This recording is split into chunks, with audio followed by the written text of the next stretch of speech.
Salut à toi qui m'écoute aujourd'hui, j'espère que tu vas bien. Alors on se retrouve pour un nouveau podcast. En fait, si tu veux, j'avais déjà commencé un podcast l'an dernier et bon, j'ai eu une vie un petit peu mouvementée, ce qui fait que j'avais mis ça un petit peu entre parenthèses et moi je suis un petit peu cash dans ma façon de faire les choses et du coup j'ai tendance à vouloir recommencer de zéro. Enfin de zéro. J'ai pas supprimé mes anciens podcasts, tu pourras les retrouver sur SoundCloud, je crois. J'ai un anglais qui est magnifique.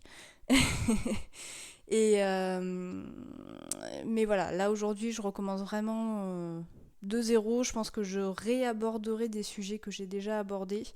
Mais, euh, mais voilà. Alors aujourd'hui, j'avais envie de te parler de la colère, des émotions en général, mais là c'est vraiment le sujet qui me touche, c'est vraiment la colère parce que je l'ai vécu il n'y a pas si longtemps que ça et ça m'a inspiré ce podcast en tout cas. Euh, Faut savoir que les émotions, dans un premier temps, on les contrôle pas. On les contrôle pas dans le sens où elles arrivent. Enfin, tu peux pas contrôler une émotion parce que ça te traverse en fait. Tu peux agir après sur tes émotions, mais tu peux pas la contrôler en fait. C'est vraiment une fausse croyance ça. Donc chez moi, tu n'entendras jamais ça. On peut travailler sur ses émotions, mais on ne peut pas les contrôler. La preuve, hein, c'est que je suis quand même coach personnel, coach résilience. Et moi-même, hein, je suis traversée par des émotions, que ce soit positives ou négatives. On est des êtres humains avant tout. Et oui, donc pour la petite histoire, alors je vais pas te raconter toute ma vie, mais j'ai une amie une amie proche, hein, qui a suscité beaucoup de colère en moi parce que voilà, j'ai été venue me plaindre d'un sujet en particulier et mes attentes c'était vraiment juste vider mon sac en fait et je ne cherchais pas forcément des conseils ou des avis, c'était vraiment voilà, parler à mes amis pour vider un peu mon sac. Et cet ami s'est permis voilà, de me donner plein de conseils, de me faire un petit peu la morale. Et ça m'a mis dans une colère. Mais le pire, c'est que voilà, je sais pas comment toi tu fonctionnes. Moi, je suis enfin, j'ai une personnalité introvertie. Je suis hypersensible et introvertie, ce qui fait que je peux vivre des émotions vraiment très fortes. Mais je garde tout à l'intérieur. Je vais jamais péter un câble sous le coup de la colère. Je vais vraiment plutôt bouillonner de l'intérieur. Et c'est ce qui s'est passé le temps d'un week-end en fait par rapport à cet ami. Et je te raconte tout ça en fait si tu veux, c'est pas pour comme je te disais pour raconter ma vie, mais c'est pour te montrer un petit peu le processus. On contrôle pas les émotions comme je te disais, c'est-à-dire que là cet ami en me faisant la morale, alors je généralise, hein.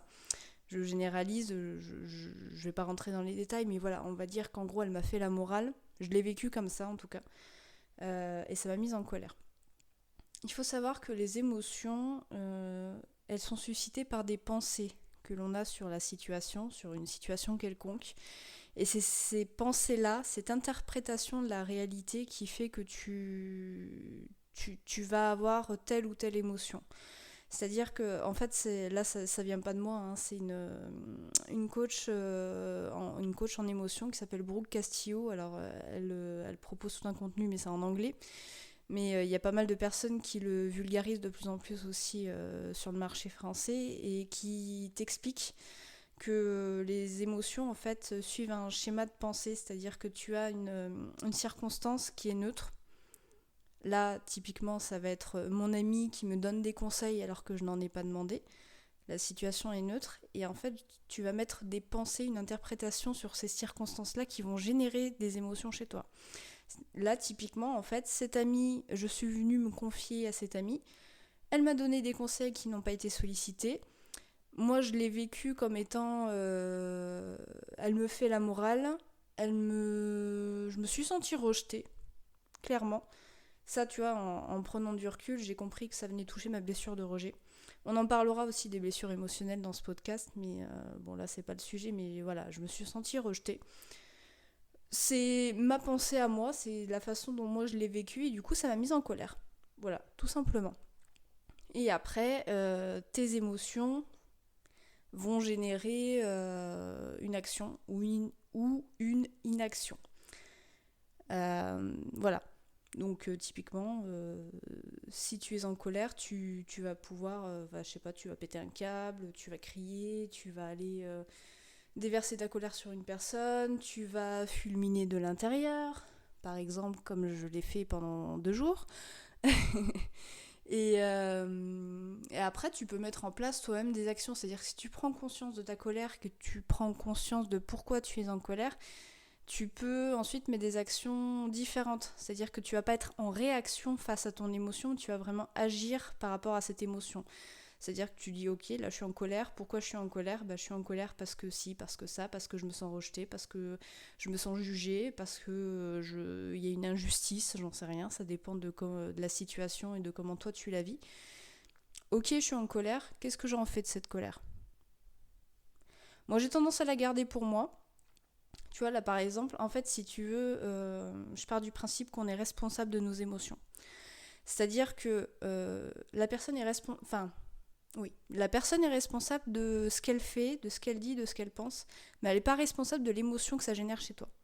Là, typiquement, cette amie-là, c'est une amie que j'aime beaucoup, c'est une amie qui est très proche. Son action, ses conseils, en fait, ça partait d'une bonne intention, ça m'a mise en colère. Mais en fait, si tu veux, ma colère, c'est la mienne. Je suis en colère contre elle, mais ça m'appartient. C'est-à-dire qu'elle ne sera pas responsable de ma colère, je me dis ça, c'est moi, c'est mon émotion à moi. Parce que je l'ai vécu comme ça m'a mise en colère. Donc c'est à moi d'en faire quelque chose. C'est pas à mon ami en fait de prendre la responsabilité de cette colère et d'en faire quelque chose en fait si tu veux. Et ça vaut pour là tu vois je te parle de la colère, mais ça vaut pour n'importe quelle émotion, surtout les émotions désagréables.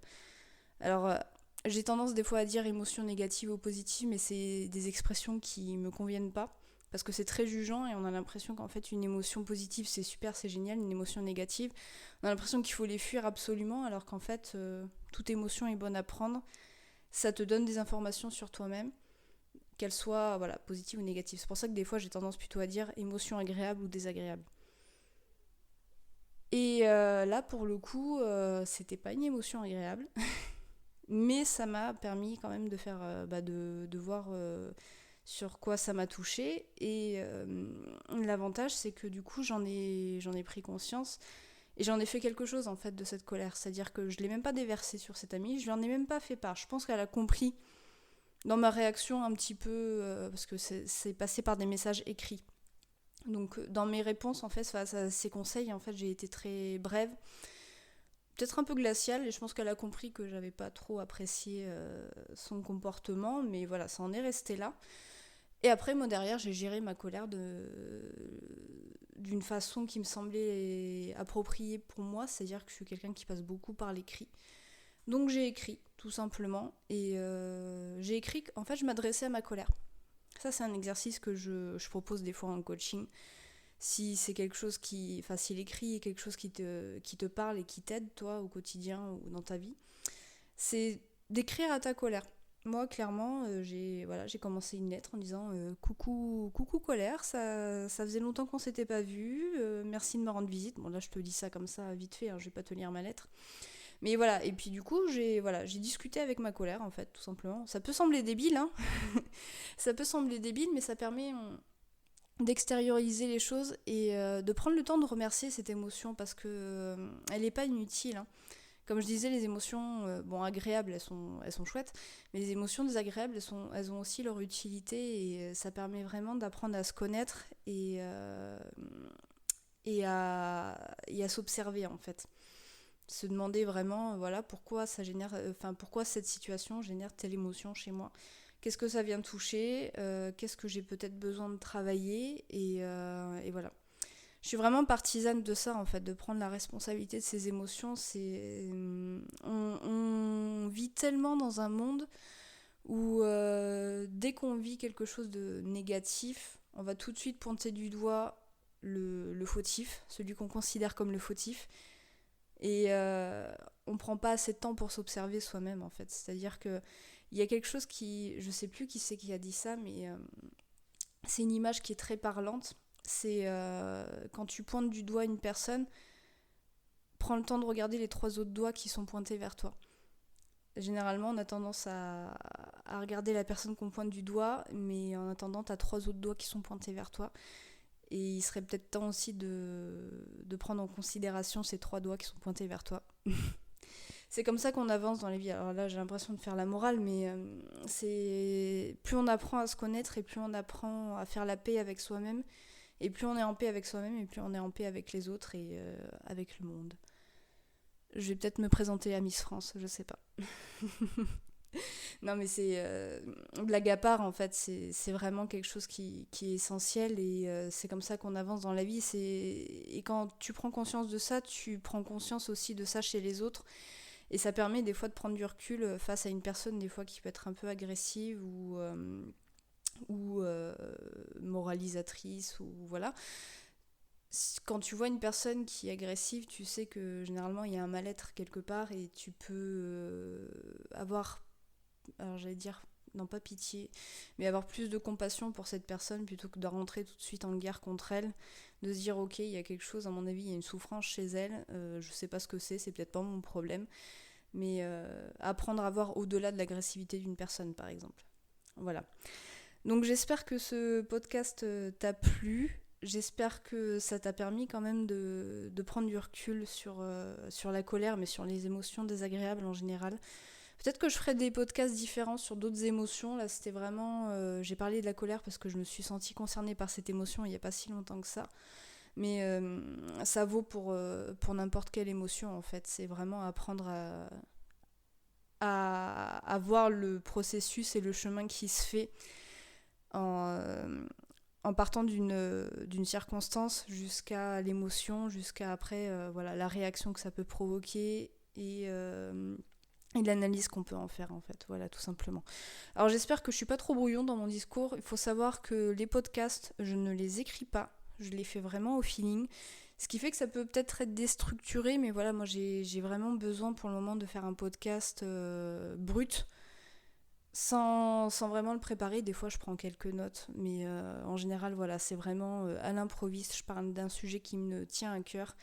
Je pense pas un jour faire un podcast carré avec une petite musique d'introduction. C'est super agréable, hein, je suis la première à en écouter, mais c'est pas aligné en fait avec ma façon de travailler et comment j'ai envie de travailler, en tout cas en ce moment. Donc voilà. N'hésite pas à me faire des retours, n'hésite pas aussi à me mettre un petit commentaire et à me partager toi comment tu gères tes émotions, comment tu gères ta colère. Je serais vraiment curieuse de pouvoir t'entendre, ou de te lire en tout cas. Et sur ce, écoute, je te dis à très vite. Salut, prends soin de toi.